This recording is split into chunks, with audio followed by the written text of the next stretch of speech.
அனைவருக்கும் வணக்கம். இது உங்கள் பள்ளி முதல் கல்லூரி வரை யூடியூப் சேனல். இந்த வீடியோ உங்களுக்கு பிடிச்சிருந்துச்சுன்னா இந்த சேனலை சப்ஸ்கிரைப் பண்ணுங்கள், லைக் பண்ணுங்கள், ஷேர் பண்ணுங்கள். வாங்க வீடியோக்குள்ளே போகலாம். அனைவருக்கும் வணக்கம். இந்த கிளாஸில் நம்ம மேனுஃபேக்சரிங் ப்ராசஸ்னால் என்னன்னு சொல்லிட்டு பார்க்க போகிறோம். மேனுஃபேக்சரிங் ப்ராசஸ்னால் ஒரு பொருளை கிரியேட் பண்ணுறது, இல்லை டெவலப் பண்ணுறது, இல்லை உருவாக்குறது அப்படின்னு சொல்லிட்டு மீனிங். நம்ம ஒரு ஹியூமன் பீயிங். நம்ம காலையில் எந்திரிச்சு ப்ரெஸ் பண்ணுறதுலேருந்து ஆஃபீஸ் போயிட்டு வீட்டுக்கு வர வரைக்கும் நம்மளுக்கு ஏகப்பட்ட பொருள்கள் வந்துட்டு தேவைப்படுது, சரிங்களா? அந்த பொருள்கள் எல்லாமே பூமியிலிருந்து தானாக நம்மளுக்கு முளைச்சி வர்றது கிடையாது. நம்ம தான் அந்த பொருள்களை வந்துட்டு உருவாக்கணும், சரிங்களா? Manufacturing is a process in which raw material is converted into a final product or desired product by means of various processes, machinery and operations. For example, நமக்கு கிரிக்கெட் விளையாடுறதுக்கு பேட் வந்துட்டு தேவை, சரிங்களா? அந்த பேட் வந்துட்டு நம்ம பூமியிலேருந்து டைரெக்டாக நம்மளுக்கு கிடைக்கிறது கிடையாது. நம்மளுக்கு உட்டன் மெட்டீரியலில் தான் வந்துட்டு நம்மளுக்கு பூமியிலேருந்து கிடைக்கும். ஸோ அந்த உட்டன் மெட்டீரியலை நம்ம பேட்டை வந்துட்டு கன்வெர்ட் பண்ணணும், சரிங்களா? அதுக்கு பேர் தான் வந்துட்டு மேனுஃபேக்சரிங் ப்ராசஸ். அந்த ப்ராசஸுக்கு தான் நம்ம என்ன சொல்கிறோன்னா மேனுஃபேக்சரிங் ப்ராசஸ் அப்படின்னு சொல்லிட்டு சொல்கிறோம். Examples of manufacture product. இந்த மேனுஃபேக்சரிங் ப்ராசஸை யூஸ் பண்ணி நம்ம எல்லா பொருளுமே வந்துட்டு செய்ய முடியும். For example, pen, watch, telephone, chairs, bulbs, window frames, doors, clothes, bikes, fan, calculator, aeroplane அப்படின்னு சொல்லிட்டு நிறைய நம்ம எக்ஸாம்பிள்ஸ் வந்துட்டு சொல்லிகிட்டே போகலாம். மேனுஃபேக்சரிங் ப்ராசஸ் இதில் வந்துட்டு மேனுஃபேக்சரிங் ப்ராசஸில் நிறைய டைப்ஸ் வந்துட்டு இருக்குது. பட் இந்த காமனாக 4 டைப் மேனுஃபேக்சரிங் ப்ராசஸ் தான் இண்டஸ்ட்ரியில் வந்துட்டு மோஸ்ட்டாக யூஸ் பண்ணிட்டு இருக்கிறாங்க. அது என்னன்னு பார்த்தோம்னா casting processes, forming processes, fabrication processes or metal joining processes அப்படின்னு சொல்லிட்டு சொல்லுவாங்க. நெக்ஸ்ட் வந்துட்டு மெட்டீரியல் ரிமூவல் ப்ராசஸஸ். இந்த 4 டைப்பு ப்ராசஸ் தான் வந்துட்டு காமனாக வந்துட்டு யூஸ் பண்ணிட்டு இருக்கிறாங்க. Casting process first one. Manufacturing ப்ராசஸில் ஃபஸ்ட்டு டைப் ப்ராசஸ் வந்துட்டு கேஸ்டிங் ப்ராசஸ். இந்த கேஸ்டிங் ப்ராசஸ் வந்துட்டு ஓல்டஸ்ட் மேனுஃபேக்சரிங் ப்ராசஸ்ன்னு சொல்லுவாங்க. கேஸ்டிங் ப்ராசஸ்ங்க. இந்த கேஸ்டிங் ப்ராசஸில் மட்டும்தான் லிக்விட் மெட்டலை நம்ம ரா மெட்டீரியலை வந்துட்டு யூஸ் பண்ணுவோம்.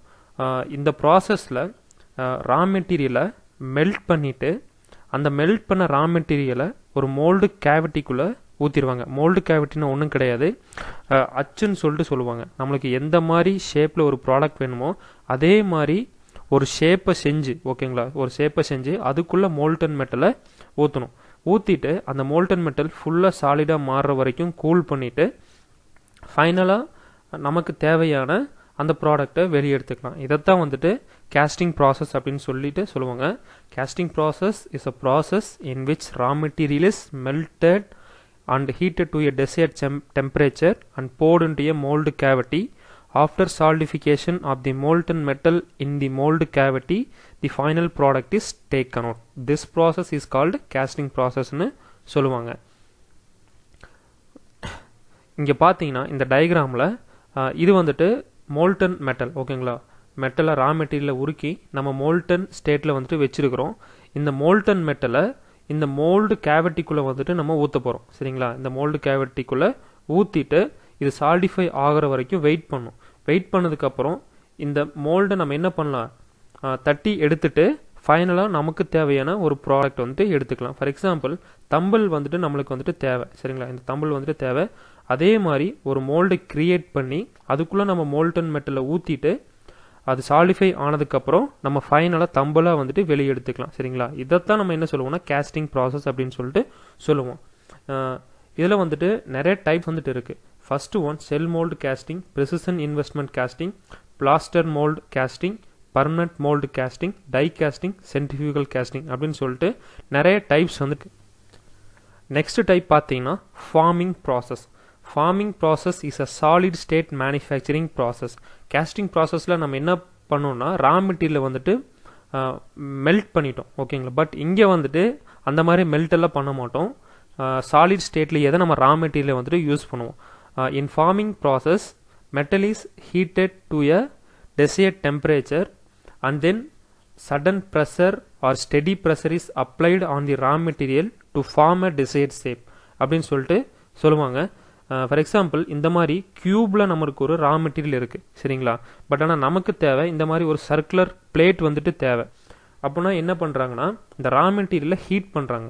ஓகேங்களா, சாலிடஸ் டெம்பரேச்சருக்கு கொஞ்சம் கம்மியாக வந்துட்டு ஹீட் பண்ணுறாங்க. ஹீட் பண்ணிவிட்டு இந்த மாதிரி ஒரு மெஷினில் வைக்கிறாங்க. இது வந்துட்டு just example of forging machine அப்படின்னு சொல்லிட்டு சொல்லுவாங்க. ஃபோர்ஜிங் மிஷினில் அப்பர் டை லோவர் டைன் அப்படின்னு சொல்லிட்டு 2 மெயின் பார்ட்ஸ் இருக்கும். அப்பர் டை வந்து மேலேயும் கீழேயும் மூவ் ஆகும், லோவர் டை வந்துட்டு ஃபிக்ஸடில் இருக்கும். சரிங்களா, இதுக்கு இடையில இந்த ரா மெட்டீரியல் எடுத்து வச்சுக்கிட்டு நம்ம ஃபோர்ஸ் வந்துட்டு அப்ளை பண்ணுறோம். சரிங்களா, இந்த லோவர் டையில் நமக்கு எந்த மாதிரி ஷேப் வேணுமோ அந்த மாதிரி ஒரு ஃபார்ம் இருக்கும். சரிங்களா, ஸோ நம்ம ஃபோர்ஸ் அப்ளை பண்ணும்போது இந்த ரா மெட்டீரியல் என்னவா மாறும்னா இந்த ஃபார்ம் இருக்குல்ல அதுக்கு ஏற்ற மாதிரி ஒரு ஷேப்பில் வந்து மாறிடும். ஸோ நம்மளுக்கு ஃபைனலாக வந்துட்டு நம்மளுக்கு தேவையான ப்ராடக்ட் வந்துட்டு கிடைச்சிரும். இதைத்தான் வந்துட்டு மெட்டல் ஃபார்மிங் ப்ராசஸ் அப்படின்னு சொல்லிட்டு சொல்லுவாங்க. ஃபோர்ஜிங் மட்டும் கிடையாது, அதுக்கப்புறம் நிறைய types of metal forming process இருக்குது. என்னென்னு பார்த்தீங்கன்னா rolling, wire drawing, sheet metal working அப்படின்னு சொல்லிட்டு நிறைய மெட்டல் ஃபார்மிங் ப்ராசஸ் வந்துட்டு இருக்குது. அடுத்த மேனுஃபேக்சரிங் ப்ராசஸ் என்னன்னு பார்த்தீங்கன்னா ஜாயினிங் ப்ராசஸ். ஜாயினிங்னா என்ன, ஜஸ்ட் நம்ம என்ன 2 மெட்டலை வந்துட்டு ஜாயின் பண்ணுறோம். ஓகேங்களா, அதான் வந்து இதனோட meaning. In this process 2 metal plates are joined together with the help of heat and pressure. For example இந்த டயக்ராம் பாருங்க. இதில் வந்துட்டு பிளேட் 1 அண்ட் பிளேட் 2 அப்படின்னு சொல்லிட்டு 2 மெட்டல் பிளேட்ஸ் இருக்கு. சரிங்களா, இது ரெண்டையும் நம்ம இந்த மாதிரி ஒரு ஃபைனல் ப்ராடக்டா ஒரு ஜாயிண்ட் ப்ராடக்டா வந்து வேணும்னு வச்சுக்கோங்க. ஸோ நம்ம என்ன பண்ணுறோம்னா இந்த 2 ப்ராடக்டையும் சேர்த்து வச்சுக்கிட்டு அது மேலே ஹீட்டும் அதுக்கப்புறம் ப்ரெஷரும் வந்துட்டு அப்ளை பண்ணுறோம். சரிங்களா, ஸோ இந்த இடத்துல என்ன ஆகும்னா ஹீட் டெம்பரேச்சர் வந்துட்டு அதிகமாகி கொஞ்சமாக வந்துட்டு மெல்ட் ஆக ஆரம்பிக்கும். ஸோ நம்ம ப்ரெஷர் அப்ளை பண்ணுறதுனால என்ன நடக்கும், இந்த இடத்துல வந்துட்டு ஜாயிண்ட் வந்துட்டு கிரியேட் ஆயிரும். சரிங்களா, இதான் வந்துட்டு இதனோட working principle. Examples of joining process என்னன்னு பார்த்தீங்கன்னா gas welding, electric arc welding, resistance welding, thermal welding, brazing, soldering அப்படின்னு சொல்லிட்டு எக்ஸாம்பிள்ஸ் வந்துட்டு நமக்கு இதுக்கு சொல்லலாம். அடுத்து வந்துட்டு மெட்டீரியல் ரிமூவல் ப்ராசஸ். ஓகேங்களா, மெட்டீரியல் ரிமூவல் ப்ராசஸ்னா என்ன, ரிமூவல்னா தேவையில்லாத மெட்டீரியலை நம்ம ரிமூவ் பண்ண போகிறோம். ஓகேங்களா, அதுதான் இதனோட meaning. In material removal process unwanted material is removed from the raw material to get the final product. இந்த டயக்ராம் பாருங்க. இதில் வந்துட்டு 100 சென்டிமீட்டர் அதுக்கப்புறம் 20 சென்டிமீட்டர் டயாமீட்டர் இருக்கிற ஒரு ராடு வந்துட்டு நம்ம எடுத்துட்டோம். சரிங்களா, பட் ஃபைனலாக நம்மளுக்கு என்ன தேவைன்னா 10 சென்டிமீட்டர் டயாமீட்டர் 100 சென்டிமீட்டர் லென்த் இருக்கிற ஒரு ப்ராடக்டாக வந்துட்டு ஒரு ராடு தான் வந்துட்டு நம்மளுக்கு தேவை.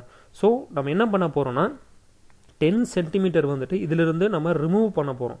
சரிங்களா, ரிமூவ் பண்ண போகிறோம் வித் ஹெல்ப் ஆஃப் டூல்.